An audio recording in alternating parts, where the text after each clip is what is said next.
Hello students, today we will discuss about BA and BSc final year 6 MS linear algebra।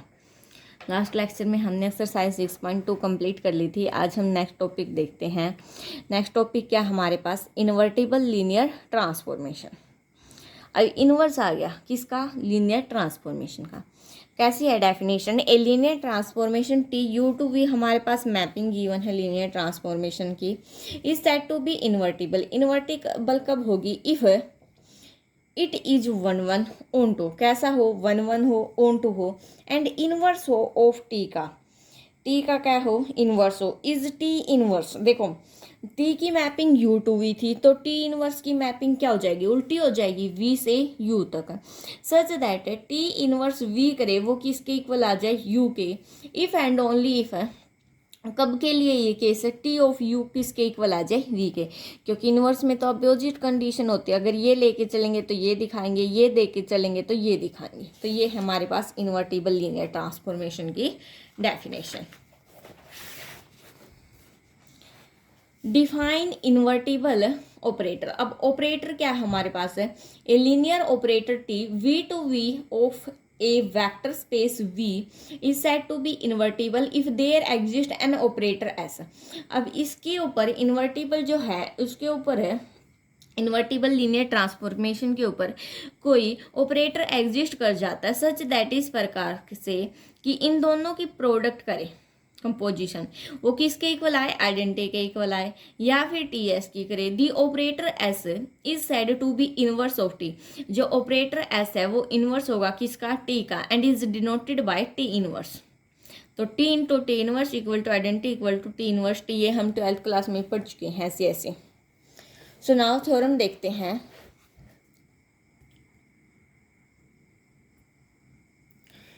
First theorem क्या है, let U mapping है T U to V be invertible. कैसी है, invertible है। अगर invertible है तो कैसी होगी, वन वन ऑन टू होगी, linear transformation. And T inverse U V to U be its inverse, ये क्या है, इसका इनवर्स है टी का। Then T inverse is a linear transformation. हमें क्या दिखाना है, टी इनवर्स कैसी होगी, हमारे पास लीनियर ट्रांसफॉर्मेशन होगी। उसके लिए लीनियर ट्रांसफॉर्मेशन की प्रॉपर्टी दिखानी पड़ेगी। तो to show that T inverse is linear transformation we have to prove, हमें ये चीज़ इसके इक्वल दिखानी पड़ेगी, जहाँ पर ए और बी हमारे फील्ड के एलिमेंट है और V1 और V2 वेक्टर स्पेस के। तो सिंस टी हमारे पास मैपिंग गिवन है यू टू वी, और वो कैसी है, इन्वर्टिबल है, तो वन वन भी होगी और ऑन टू भी होगी। तो ऑन टू के लेके चले हम, देयर फोर V1 V2 इसमें बिलोंग करे, तो there exist U1 U2 belongs to U, इस प्रकार से एग्जिस्ट करे कि T1 TU1 के साथ करे तो V1 के इक्वल आ जाए, TU2 के साथ लीनियर ट्रांसफॉर्मेशन लगाए तो V2 के इक्वल आ जाए। यानी कि U1 हमारा किसके इक्वल होगा, T इनवर्स V1 के, और U2 T इनवर्स V2 के। तो हमें ये प्रॉपर्टी दिखानी होती है लीनियर ट्रांसफॉर्मेशन के लिए। ये लेके चले, ए टी ऑफ U1 किसके इक्वल है, V1 के, ये V2 के पुट कर दी। By definition of inverse map है टी इनवर्स, अब टी इनवर्स के ऊपर ये लगाया तो क्या किसके इक्वल होगा, AU1 प्लस BU2 के। ए बाहर आ जाएगा, T inverse of V1 plus B बाहर आ जाएगा, टी इनवर्स ऑफ V2। तो हम यहाँ से क्या बोल सकते हैं, दोनों प्रॉपर्टी सेटिस्फाई हो गया। तो T inverse is a linear transformation. तो टी इनवर्स हमारे पास कैसी है, लीनियर ट्रांसफॉर्मेशन है। नेक्स्ट थ्योरम देखिए, T1 की मैपिंग है U2V, T2 की मैपिंग है V2W, R2 invertible linear transformation है। देन हमें कंपोजिशन दिखानी है T2 T1 is also invertible, and inverse करें तो इनका ये खुले, तो दोनों इन्वर्टिबल है तो वन वन भी होंगी, ऑन टू भी होंगी। तो बाय डेफिनेशन की हेल्प से T1 इनवर्स और T2 इनवर्स दोनों ही एग्जिस्ट करेंगे। तो हमने क्या ले लिया, T2 T1 X, T2 T1 Y, अलग अलग अप्लाई कर दिया। अब T1 हमारे पास कैसा है, T1 भी और T2 भी दोनों ही हमारे पास कैसे हैं, वन वन है, वन वन है, तो T1 X किसके इक्वल हो जाएगा, T1 Y के। तो यहाँ से T1 भी हमारे पास कैसा है, वन वन है, तो X किसके इक्वल हो जाएगा, Y के। अगर X Y के इक्वल हो गया तो हम यहाँ से क्या बोल सकते हैं, T2 T1 इज 1 to 1। तो T1 की मैपिंग U2W चली जाएगी, क्योंकि T की मैपिंग थी आपके पास U2V और T2 की मैपिंग थी V2W, तो डायरेक्ट U2W हो जाएगी। इफ W कहाँ बिलोंग करता है, वेक्टर स्पेस W में। सिंस T2 कैसा है, ऑन टू भी है और 1 भी है, सिमिलरली T1 भी ऑन टू भी और 1 भी है, तो there exist V belong to V such that इस प्रकार से। अगेन T1 ये है, ऑन टू भी है, तो T1U तो V के इक्वल आ गया, T2V किसके इक्वल आ जाएगा, W के।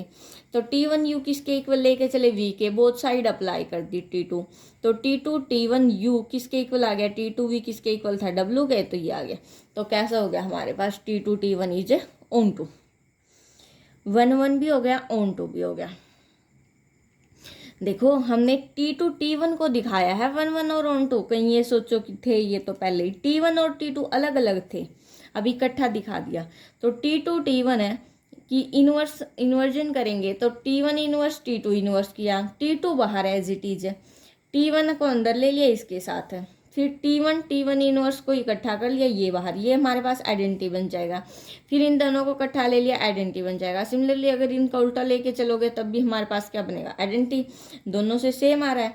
तो T2 T1 का इनवर्स किसके इक्वल आ गया, T1 इनवर्स T2 इनवर्स के।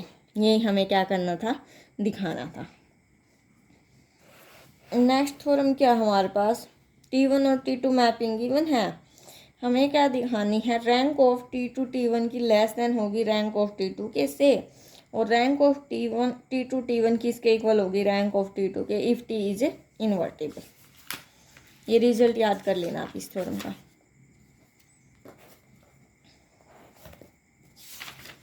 दो एग्जाम्पल आपके पास, एग्जाम्पल नंबर फर्स्ट देखिए,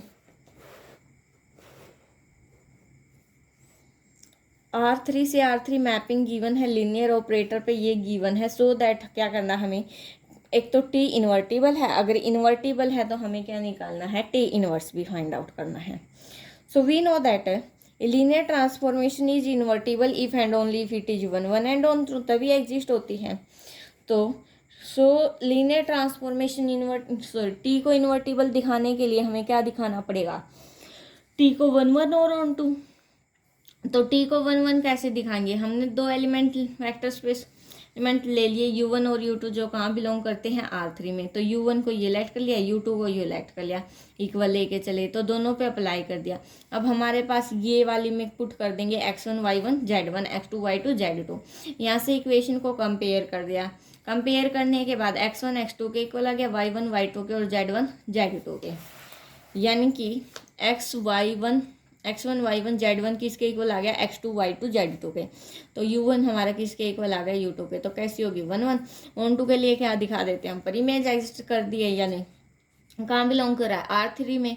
अगर ऑन टू है तो क्या एग्जिस्ट करेगा, RST, सच दैट इस प्रकार से एग्जिस्ट करेगा, ये भी R3 में बिलोंग करेगा, लेकिन सच दैट इस प्रकार से एग्जिस्ट करेगा कि इसकी इमेज क्या आएगी, ये आएगी। अब यहाँ पर XY की जगह क्या पुट कर दिया, RST पुट कर दिया, कंपेयरिंग कर दिया, यहाँ से हमने R S और T की वैल्यू निकाल ली।